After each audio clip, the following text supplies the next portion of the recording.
Hi there, welcome to Ruth's Kitchen. It's been a while, but today I thought I would try something new. I really wanted to make something that is keto friendly, but using coconut, because I love coconut. So I looked up a recipe. I've never made this before. I haven't even made it yet. We're going to make it today, and if it turns out, you'll see this video, and if it doesn't, you won't. Okay, that's how it goes. So I have this recipe, and actually it's for too much, so I'm cutting it in half. It's for easy keto crepes. Okay? So I haven't measured anything out. The only thing I've done is I've assembled my ingredients, and I have a bowl, and we're ready to go, and we're going to see how long it takes. So, 20 till. Alright, so we need, and I have some dry cup measure things over here, my little Tupperware cups, and I always use a knife to level things off. I've got my spoons, so let's get going. Okay, so we're going to combine the flour, the sugar substitute, baking powder, and salt. Alright, so flour, sugar, baking powder, and salt. Those are the first four up. And we need, I've written down the split in half. So I need a quarter cup of the flour, not a half. Put the half back. Let's line these up. Oh, here we go. Quarter cup. And I got my, ooh, that smells so good. Coconut flour, in case you haven't ever used it or bought it, you can also make it by buying unsweetened coconut flakes and pulverizing them in a blender. And then it turns into flour. That's what this is. Alright, there's our quarter cup of flour, coconut flour. And then an eighth of a cup. Wow, I don't have an eighth cup measure. Not even Tupperware has that. They have the eighth teaspoon. So sugar substitute, eighth of a cup.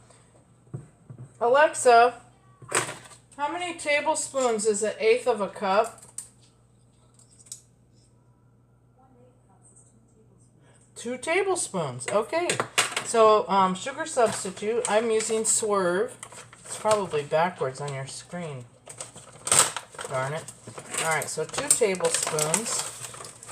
I just love Alexa. She comes in so handy. Alright, there. I kind of leveled it with my finger.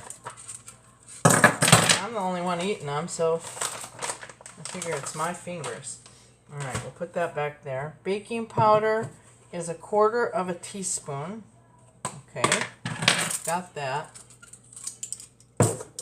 We'll use the knife for this one because I think this is a little more scientific than sweetener, since it helps them to rise or whatever.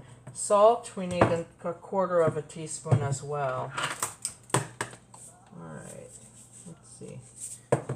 This is sea salt. Don't ever measure over top of your bowl, because if you go over, you have no way to retrieve it. See, and that's what I just did. You probably can't see that.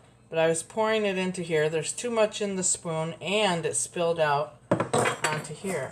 So that's why you don't measure over your good bowl that you're going to put it in. So now I can kind of scrape the excess off. I'm supposed to toss this over my shoulder for good luck, but if I do that, then I have to clean it up. There, tossed it into the sink for good luck. Okay, so I have combined... Hush message, not now. I forgot to turn off my phone, sorry. Combine those 4. Then in a separate bowl, I'm going to combine the eggs, oil, and coconut milk. Okay, I didn't realize that, so I need another bowl. Here we go. Here's a bowl. So I need the eggs, which are 3 eggs in this case, because it originally called for 6. These are small eggs, so I'm not sure if I should put in an extra one or not. I wish I could poll the audience, but you can't answer me, at least not in time. Where'd my other egg go? Hello? Good grief. Okay. You know, I just ran and got these this morning from my good friend Jennifer. I got this recipe out and I thought I would make it. Got everything out, realized I had no eggs. It's a little hard to make crepes without eggs. Okay, so we're putting in here, darn, where did I lose my place? Eggs, oil, and coconut milk. Now, I'm going to presume, because they don't say, when they say coconut oil, gosh, they did say melted. All right, I need 1/8 of a cup. Really? I don't have 1/8 of a cup. Oh, that's what we determined was 2 tablespoons. Okay, here's what we'll do. See, this is live. This is no kidding. I put my things on a, what is this called? I forget. I know there's a term for it. But that way I can hang them up on hooks. Alright, so I'm getting 2 tablespoons of coconut oil out of this jar. And I'm going to melt it in the microwave. Yikes. Because if this is not, when it's not warm, it solidifies. Which is great for some things. But this particular recipe calls for it to be melted.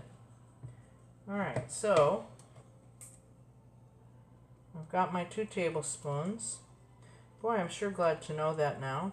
1/8 of a cup equals 2 tablespoons. Good deal. So you can learn a lot from these Alexa devices too. Get in there. Alright, so I'm going to microwave that, and while I'm doing that, the next thing is coconut milk.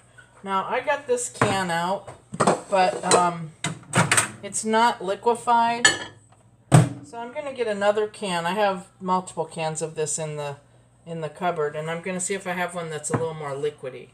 Meanwhile, I'm going to hit the microwave. Hope it doesn't make noise.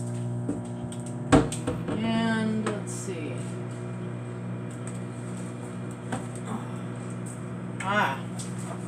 Well, this one says light coconut milk, but it's liquidy. I can hear it. So I'm going to use it instead. The other one is solid pack, I can tell. Now how much we need? 3/8 of a cup. Lordy be. Where's my glass measuring cup? Huh. Well, the little one is dirty, so I have to use the big one to get 3/8. And I know from my math teacher that 3/8 is just a little short of a 1/2 cup. So, while this doesn't have, oh good grief, here's what I'm going to do. Where's my 1/2 cup measure? Okay, my oil is melted. There we go. See, clear, liquidy coconut oil. Here's what I'm going to do. I know it's a little short of a 1/2 cup. So this is, oops, this is a 1/4 cup measure. And I'm just going to short it a little bit by 1/8 of a cup. Huh. Eyeballing it. Yep, that's what I'm doing. Okay, and then I'm going to throw in the oil. You can go back to where you came from. Let's see, this is hot, so I'm just kind of waiting a minute. Alright, combine these. Then we're going to add the wet ingredients into the dry and whisk it until it's a smooth batter. Okay, to combine these, I'm going to use a fork, but I'm going to get a whisk for the next step because it tells me to use that. So I'm combining the eggs. Come on, there we go. The milk and the oil.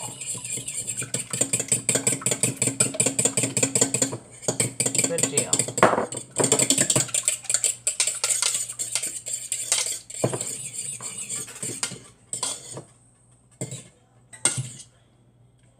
Okay.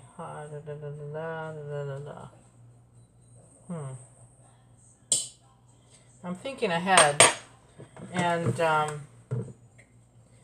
hope there's a pause button on here. I'm not seeing it, but I just realized that the pan I probably want to use is in the sink from last night. Alright, I'm combining this. I don't want you to sit there and watch while I wash a pan, for Pete's sakes. So I'm probably going to tap the camera and see if it has a pause feature after I get this combined. Whisk until smooth batter is formed. Oh, good. I really hope there's a pause. See, one thing you want to learn is read the recipe through before you start something. And I know better. I just kind of, at the spur of the moment, decided this would be fun to video. Okay, the reason I say that is because it says to let the batter rest for 10 minutes. So, I'm hoping there's a pause. Not seeing one. So, we're going to call this part 1. I'm going to hit stop. And after 10 minutes and the pan is clean and up to hot, then I will record part 2. Thanks.